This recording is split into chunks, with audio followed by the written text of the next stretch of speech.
Hello everyone, welcome to my YouTube channel. This is Aradhna and today I'm here with the part 4 of William J. Long's History of English Literature, and today we are going to talk about the age of Chaucer, which starts from 1350 to 1400. So far we have completed 3 chapters of this book, which was number 1, the introduction or the meaning of literature in general. The second one was Anglo-Saxon age, and the third one was Anglo-Norman age. And now actually today we are going to cover the 4th chapter of this book, but it is the 3rd period of English literature, which is the age of Chaucer. So in the last chapter, we saw that the writers and the historians of the Anglo-Norman age started to write English at the end of the Anglo-Norman age. Now we are going to focus on Chaucer and his contemporaries who actually wrote in English, which is the English that we can still read today. So to understand the history of English literature, you really need to know a little bit about the history of England, because a lot of these kings that were there during that point in time, they kind of influenced these writers, historians to write all these things. Okay, so there were a lot of things that were written on these kings specifically. So for that purpose, I have made this kind of a list, which I'm going to post somewhere here. You can take the screenshot. So you just know that what are the most important thing that happened during the, for example, there is 100 Years War, and you know what kind of period that was. It was a disastrous period or a prosperous period during a particular reign of the king or not. So those are the kinds of things you need to know. So you should, I think, take a look at this, and then you will be able to understand it in a better way.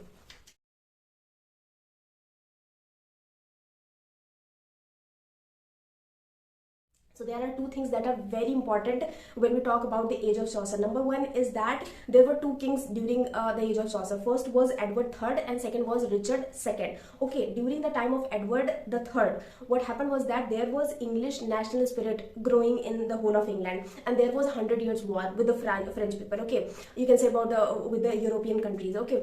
So the result that came out of this war was that the French language lost its supremacy to English, because till now we have seen that England was dominated by these French people. Okay, and the French language was also given so much importance, because it was the language of the upper people, and English was kind of like, it's not a very important thing. So now what happened is that when this they won the war, the 100 Years War that was going on with these European countries, then these people imbibed English as their own language.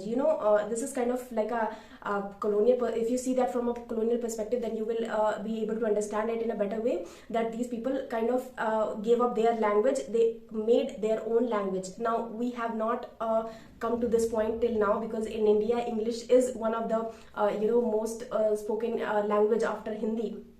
So the thing is that, but England did this mistake, which we are doing still. England adopted English as their own language and discarded French. Okay, though it was kind of a refined version of French and English, it was a mingling of both the language. You cannot really separate French from English, but they kind of stopped speaking French. So yeah, English became the language of everyone living in England. Okay, the court people, parliament, lower class, upper class, everyone was speaking in English, not French. So after the death of Edward III, Richard II became the king of England, and at that point in time there was a discontent between the people, because there was a segregation among the wealthy people and the poor people, and there was a rebellion, which is a very common reaction in this kind of situation. And this reaction, you can say this rebellion is kind of the first hint of Renaissance in England. It is not at its zenith, but it is kind of starting to happen, because in Italy, especially Florence and all those kinds of places, the Renaissance has kind of started. So yeah, in the reign of Richard II, Renaissance was kind of starting in England, but it was not on a massive scale, but it was kind of very a slight wave of Renaissance, you can say, was there. And yeah, those were the 2 important things that happened during the age of Chaucer. These are kind of like a social history of England, social and political history of England, right? And now we are going to talk about the writers of this age. So now, as we were talking about the Renaissance, the writers who were most important, who kind of started or kind of lit the fire of Renaissance, was Petrarch, Dante, and Boccaccio. Okay, so these were people in Italy, and they were doing their job there, and they were writing a lot of literature. So these works will become the national literature, and these are going to inspire the English writers for Renaissance and Reformation, and this is how they will get out of the shackles of the church and the hardcore religion / rules of Pope and all those kinds of things. Now, there are only 5 writers in this age which are very important. One of them is Chaucer, of course, and 4 are his contemporaries. These contemporaries are not that important. They have been asked in the UGC NET paper, but they mostly ask about the chronology of these writers, but they don't really talk about their works and all that. Maybe 1 or 2 is only important, but they are not that important. Chaucer is the most important person. That's why this age is termed as the age of Chaucer. The first is Langland, and second is Wycliffe, and then Gowler, Mandeville, and Chaucer. Okay, so one thing you need to know about all these writers is that we don't know anything about their birth, about their death. Though there are a few dates that has been given about their death and birth dates, but we really have no idea about it, because you cannot really believe that they lived at this particular time, because there are no written documents as such. So yeah, those are the kinds of things you need to understand.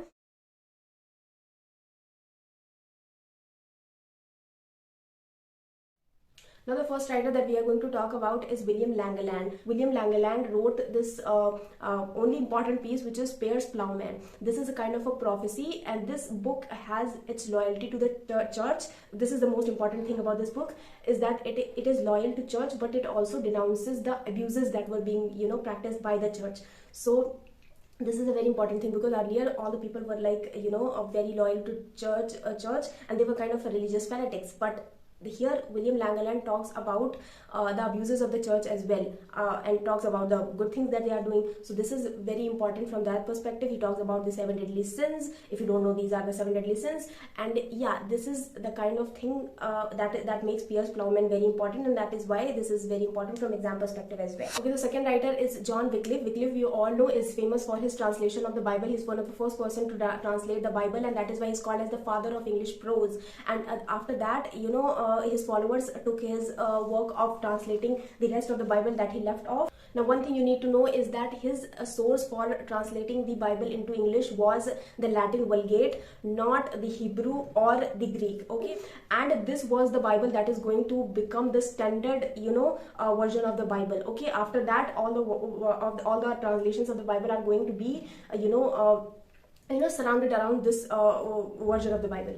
Now, the third writer is John Mandeville, and I don't know really how to pronounce this. Mandeville, I think this is the correct pronunciation. So he wrote a book called Voyage and Travel of Sir John Mandeville in 1356. Now, we really don't know anything about this book, except that this book talks about a lot of travelers that came roamed around the world, and talked about all the things, the books related to them, and all the things that they experienced throughout. Those are the kinds of things. And maybe this book was written first in French, then it was translated in Latin, then in English. So this is the English version we're talking about. So yeah, this is not that important, but you need to know that.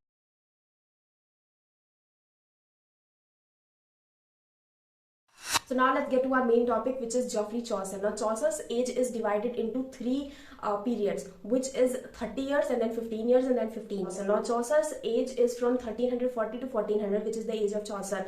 But this is like not the correct date, because there are everywhere you see this date given, there is question mark after that. So it means that it is not correct. It is just an estimation. This is given in this book as well. On Wikipedia you will see something else. So really don't get confused in that. Nobody knows when these people lived, when these people died.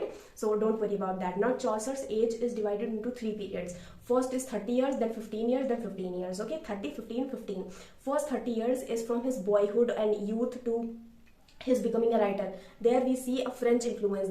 So this division of the phases or periods of Chaucer's life is kind of based on the influences he had on his writings. Number 1, the 30 years of his age, which is the first part of his literary career, was influenced by French people, because the high class was writing in French, and French was kind of like the supreme language, or kind of educated people used to speak in French, used to write in French. So that's why there is a influence of French people. And in the next 15 years we see there is an influence of Italian people. This is because he was in the court, and that's why he was traveling all along. Okay, so all the time when he was traveling, he had gone to some places. There he found some of the things. For example, he went to Italy, and then he imbibed all those things of Boccaccio and Dante and all those people. So that's why there is an Italian. When a writer starts writing, he kind of gets influenced by those things, and he tries to kind of copy all those things. And these are the kinds of things we see in English. But you, in a kind of way, you have to do that, because after that, when you mature, then you are going to write something that is original, which other people are going to copy in the coming years. So in the last phase of his life, he started writing in English, which is the best of his work, which is where Canterbury Tales comes from. Okay, so these are the 3 phases of his life: 30, 15 and 15. These are the years. So yeah, in total we get a career of 60 long years of Chaucer's life. So now first let's talk about the first period of his life, which is the first 30 years of his life. I am not going to talk about his birth and who his father was, who his mother was. You can get all those things from my notes and from anywhere else. I'm going to talk about only the most important things that happened during the first phase of his life. So the first important thing that happened during the first phase of Chaucer's life was that he went to the expedition of the 100 Years' War to the French, and this might have influenced him to write in French style and all those kinds of things. This could be an influence. It's a 100 Years' War, so he might have spent a big chunk of his life there, and he was also actually taken prisoner there, and he was captured, and then the money ransom was given by the court of England to free him. So yeah, he was kind of like a very important person for the court of England as well. So that is what makes him more important as well. So Chaucer was also a very important confidant of the king, and at this point in time he also married this Philippa Roet named lady. And let's talk about the works composed by Chaucer in this first phase of 30 years of his life. So the first work is Romaunt of the Rose. Now Romaunt of the Rose is a French book. Actually, its original name is Roman de la Rose, and this Romaunt of the Rose is an English translation by Chaucer. Now, the second and one of the most important work of Chaucer's first phase of life is Death of Blanche the Duchess. Okay, all the spellings in this works are written in Old English, because at that point in time this was the these were the spellings that were prevailing in the society. So now the Death of Blanche the Duchess is written on the death of his patron's wife. His patron means that a patron is a person who kind of sponsors you for whatever you do. Okay, for example, there could be a sponsor for a singer, for a writer, and all those kinds of things. So there was a patron of Chaucer who was helping him in his writing career, and when his wife died, then he wrote this work, Death of Blanche the Duchess. Okay, so I hope you got that. Now one of the poems that he wrote during this time was Complaint to Pity, and Pity ko you can see here that P-I-T-E likha hua hai, and P-I-T-Y is the spelling, but P-I-T-E, this is the kind of thing that he often Chaucer is accused of writing these spellings just to make them feel like they are written in Old English. But most of the times you can get other works where the right spelling is given of Pity, but yeah, that's Chaucer. Now another work written by Chaucer during this period was ABC, and it is not that important. It's kind of a prayer, and it is a translation of French again. So yeah, most of the things you see in the first period are a translation from the French, and there are not a lot of important works at this point in time. The Death of Blanche the Duchess is the most important work among these 4 works. Okay, now let's talk about the second period of his life, which is the next 15 years of his life. During this point in time, he was getting promoted. Okay, now after getting promoted, he was sent abroad for a lot of diplomatic works, for a lot of political works, and there he also got a chance to go to Italy, and that's why there is a influence of Italian works on his Italian style in his works, and there are a lot of works that are written in this phase of life, and those are better than the French ones, and those are asked in the exams as well. Okay, so one of the most important work during this time was Troilus and Cresside. Spelling is again from Old English, but it is a 8,000 line poem. Okay, its sources are from French. It is a book by Boccaccio, and after that he has taken inspiration from it and then wrote this Troilus and Cresside. Troilus and Cresside has been adopted by a lot of writers in the later coming years. I think Shakespeare also wrote a little bit about that. I think he has written a poem about that. The second work that Chaucer wrote during this time was The House of Fame, which is an unfinished poem, and it was also asked in the exams. So the third and one of the most important work by Chaucer was The Legend of Good Women, where he talked about 9 women of good character, and this is a very important work of Chaucer as well. Now let's talk about the third period of his life, which is the last 15 years of Chaucer's life, and this is where we get the best of Chaucer, and for which he is remembered till today. Okay, but what happened is that during this period in time he was in great misery because he had no money, and he wrote this work called Complaint to His Empty Purse, which means उनकी जो शिकायत थी अपनी purse से, that he didn't have a lot of money. For example, we kind of get this idea of stereotype that artists don't have a lot of money, they are always out of money, so it kind of fits properly with Chaucer that he didn't have a lot of money and he wrote this work, and then after that the court commissioned that his pension would be increased because he was getting older and all that. But even though the pension increased, but he died just the next year, so it was no use to him. So let's talk about the most important work that he wrote during this point in time was the Canterbury Tales. He wanted to write a lot, but the thing was that he was out of time. Okay, now let's talk about some of the most important aspect of Canterbury Tales and then wrap up this video. Now we all know Canterbury Tales is an unfinished verse story by Chaucer. It was written with a view to write 128 tales in all. It is about 32 pilgrims who are going to Canterbury on a pilgrimage, and they have made this pact that each one of them is going to tell 2 stories while going to Canterbury Tales and 2 stories while returning from there.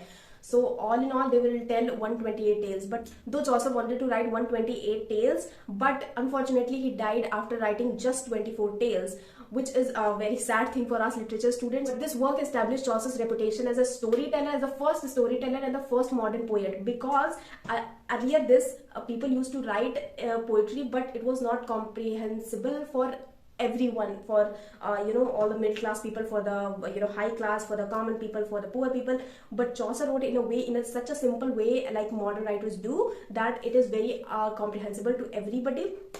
Okay, so that is why he is called as the first poet, first modern poet, and he is also called as the first storyteller, because the way he tells the story with with the character description of these characters, it's as if it's a novel written in the form of verse. Okay, verse which is not that difficult to understand, which we mostly don't people get into poetry because it is very difficult to understand. Novels are very easy to understand. That's why more people read novels rather than going into poem. Chaucer is also one of the first writers who has used this theory of physiognomy, where he talks about these characters, the description of this character, and this is how this person is looking and this is what his character is going to be. Charles Dickens does that. I think to a certain extent he does that. This person is looking like this, and so this character is like this, but sometimes he also flips the character. The character description is totally different, and this person's inner self, his nature is totally different from that, though it's a topic for another video.